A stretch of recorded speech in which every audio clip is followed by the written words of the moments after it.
Pagi hari yang berembun. Cakep.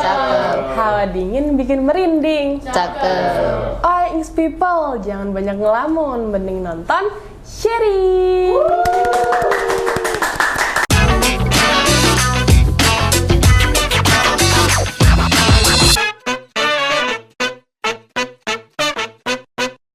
Halo Ings people, selamat datang kembali di Sharing yang udah berapa episodenya ya? Udah banyak lah, udah kesekian kalinya nih episode Sharing. Gimana kabarnya nih?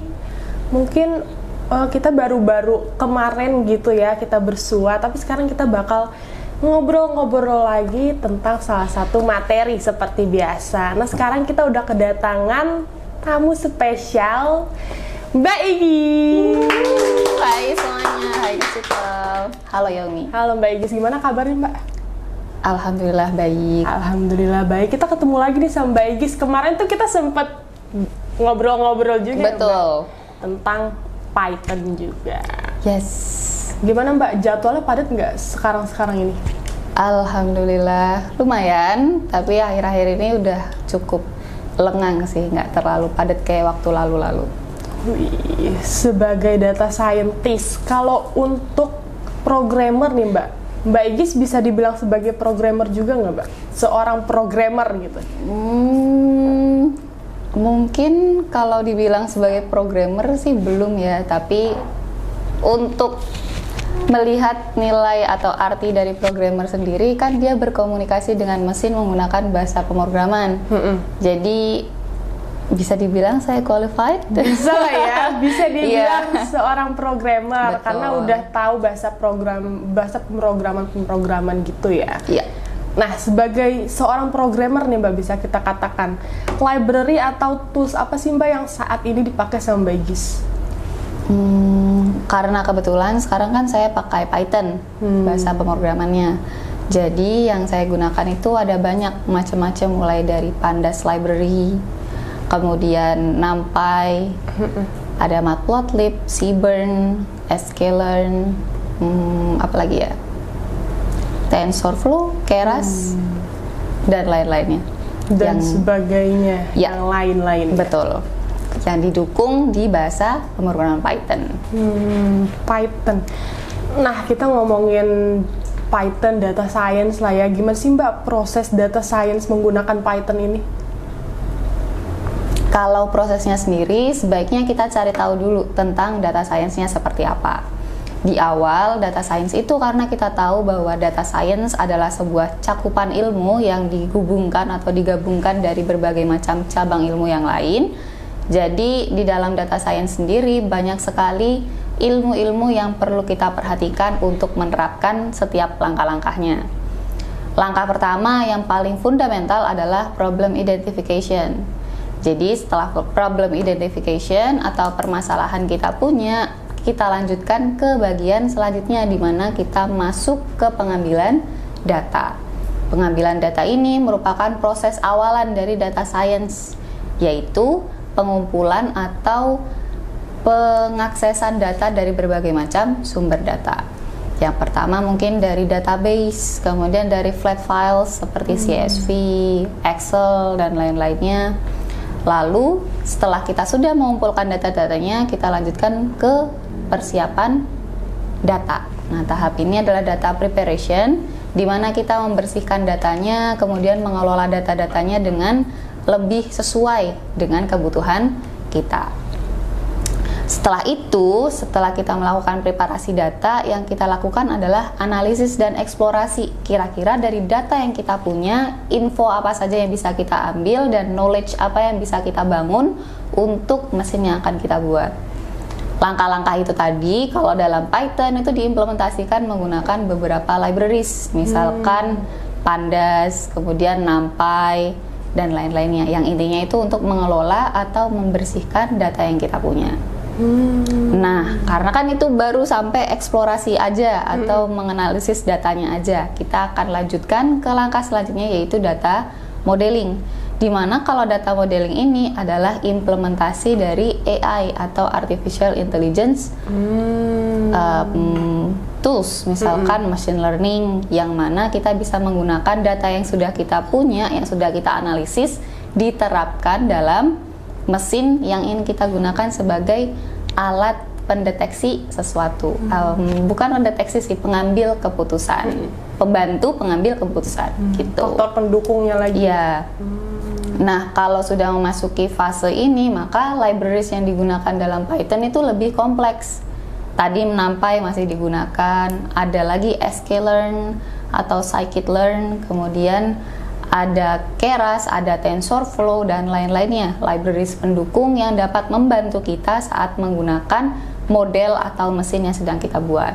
Gitu. Nah, selanjutnya setelah kita melakukan semua proses tadi, tentunya kita udah dapat nih mesinnya atau model yang sedang kita gunakan untuk membantu kita dalam pengambilan keputusan. Barulah setelah itu model yang kita punya ini yang terbaru dengan versi terbaiknya kita implementasikan di sistem yang kita punya atau proses deployment.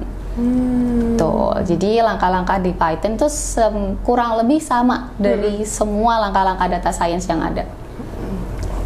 Gitu, Ings People. Walaupun kelihatannya cukup banyak ya urutan-urutannya, kayak mulai dari problem identification, terus data gathering, data preparation, tapi kalau emang udah dilakuin berjalannya seiring waktu mah udah terbiasa ya Mbak Igis ya? Betul sekali.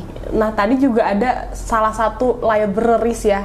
Dari sekian banyak libraries, tadi Mbak Igis juga mention Pandas. Betul. Nah, Pandas itu boleh diceritain dikit dulu nggak Mbak? Pandas ini apa nih? Oke, jadi Pandas itu sebenarnya adalah salah satu library yang sangat didukung di dunia Python untuk data science.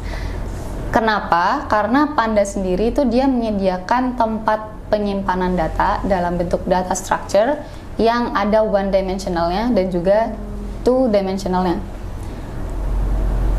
Kayak Umi atau Mbak Yami sering nggak lihat Excel tables, tabel-tabel Excel seperti gitu. biasa Excel gitu ya. Iya. Nah, di data frame sendiri kita punya datanya dalam bentuk dimensi 2 atau dalam bentuk tabular. Data tabular tadi pastikan punya data-data kolom. Satu row isinya apa aja, row selanjutnya isinya apa aja, dan seterusnya.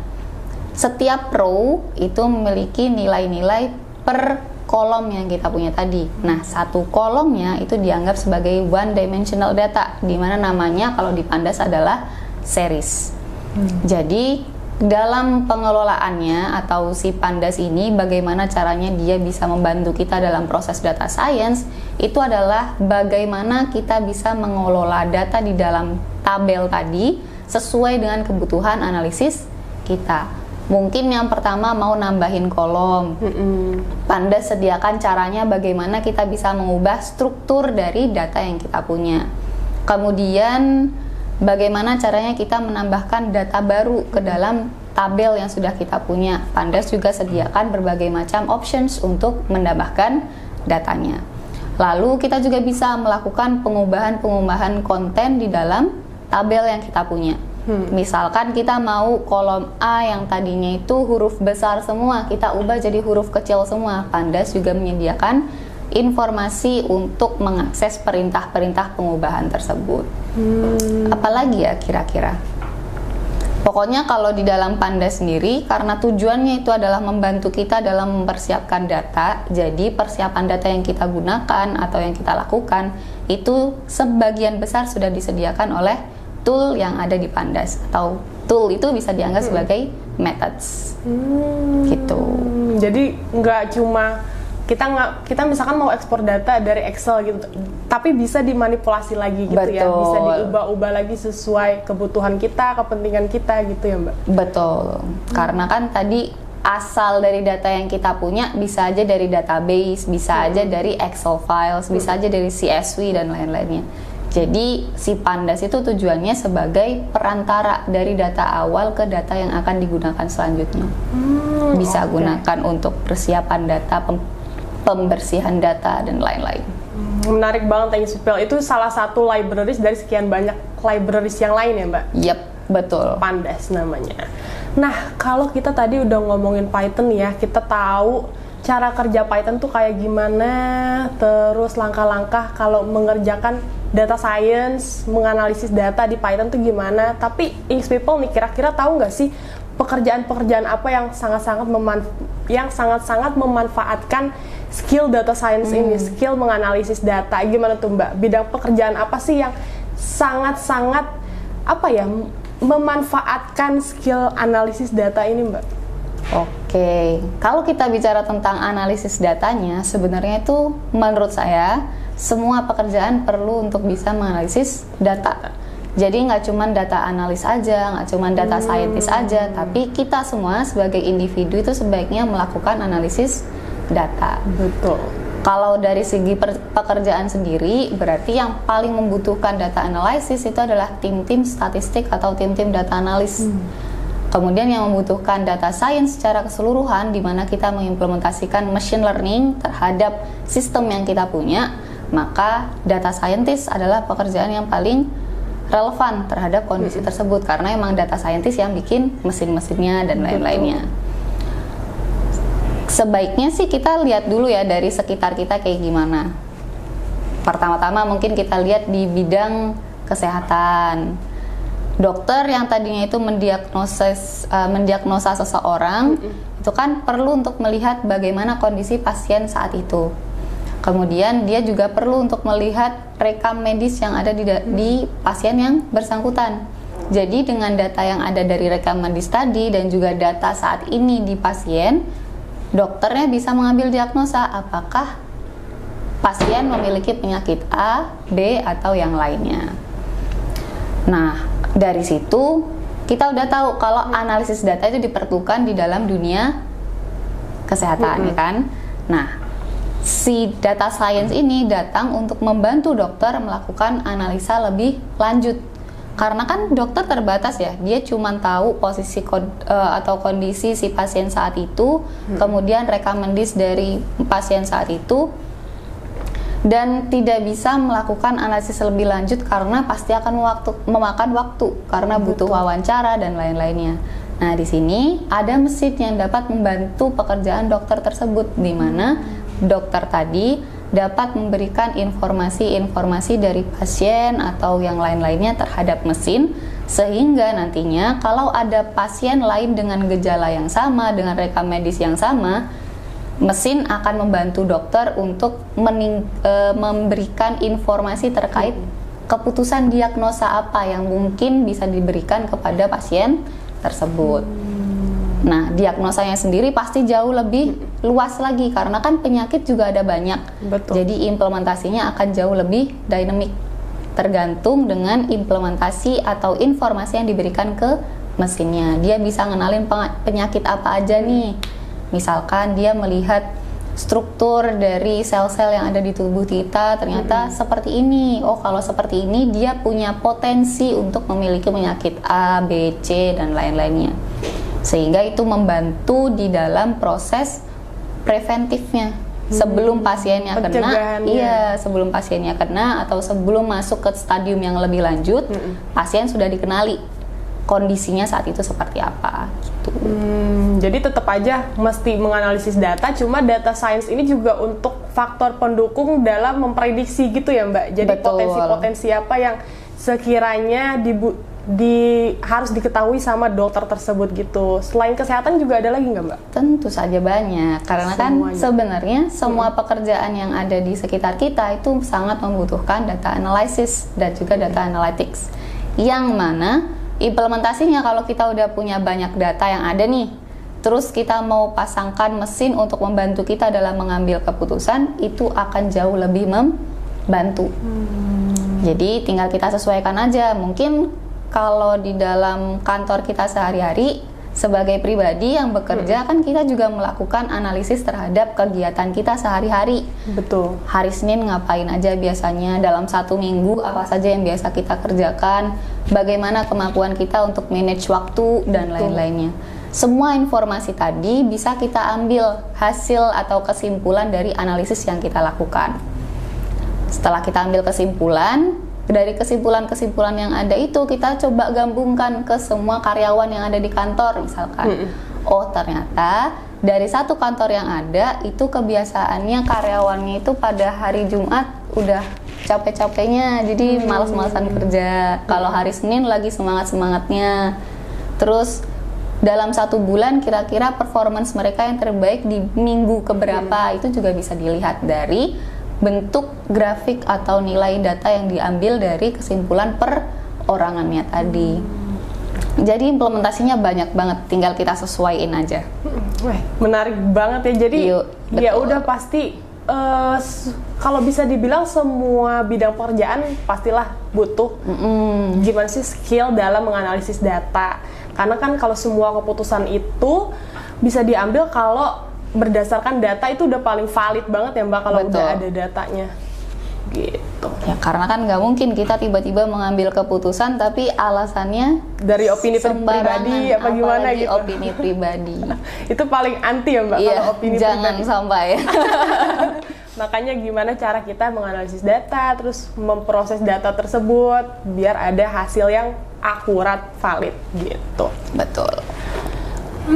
Kalau tadi kita udah tahu nih cara-cara belajar Python-nya, bidang pekerjaan apa aja yang membutuhkan data science, kita juga mau tahu nih Mbak, kalau ada Inks people di luar sana yang masih pemula, mau mulai belajar Python, mungkin ada nggak Mbak sesuatu yang harus dihindari gitu, yang harus dihindari, diminimalisir dalam proses belajar Python, belajar data science menggunakan Python?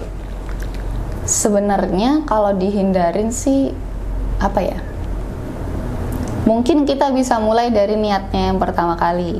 Untuk menjadi data scientist atau data analis dan lain-lainnya, pekerjaan yang membutuhkan analisis data dan seterusnya, itu kuncinya ada di niat.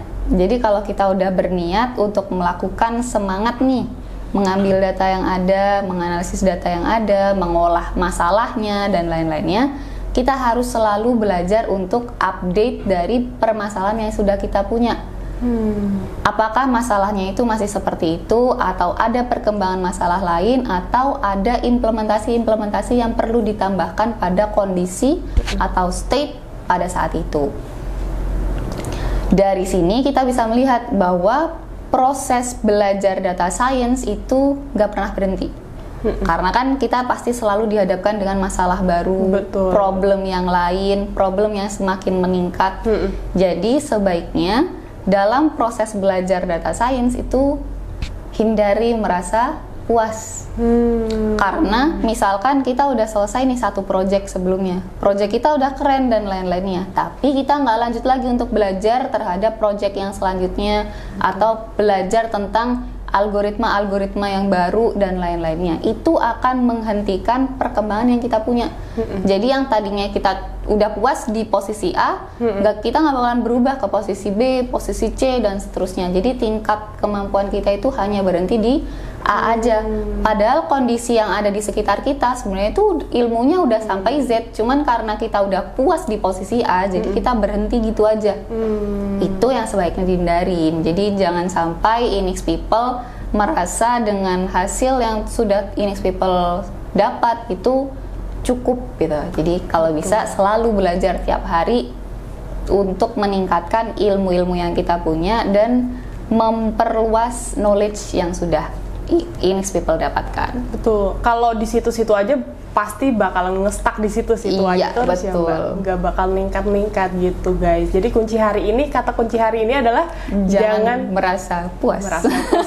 Jangan gampang merasa puas dan terus belajar. Betul. Gitu. Itu kuncinya. Nah, kalau tadi kan udah tahu nih kata-kata tahap-tahapnya semuanya tentang data science menggunakan Python. Ada nih Inks people pasti yang pengen banget jadi tergerak hatinya gitu ya, mau mungkin belajar Python gitu, mau belajar Python, data science dengan Python, itu di mana sih Mbak?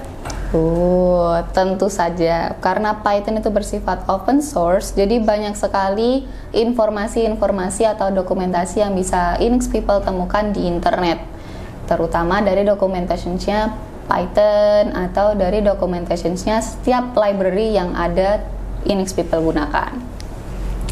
Tapi untuk mengolah semua itu tentunya Inks people harus tahu langkahnya dari awal seperti apa, dilanjutkan ke step berikutnya dan sampai Inks people bisa mengerti life cycle dari keseluruhan proses data science.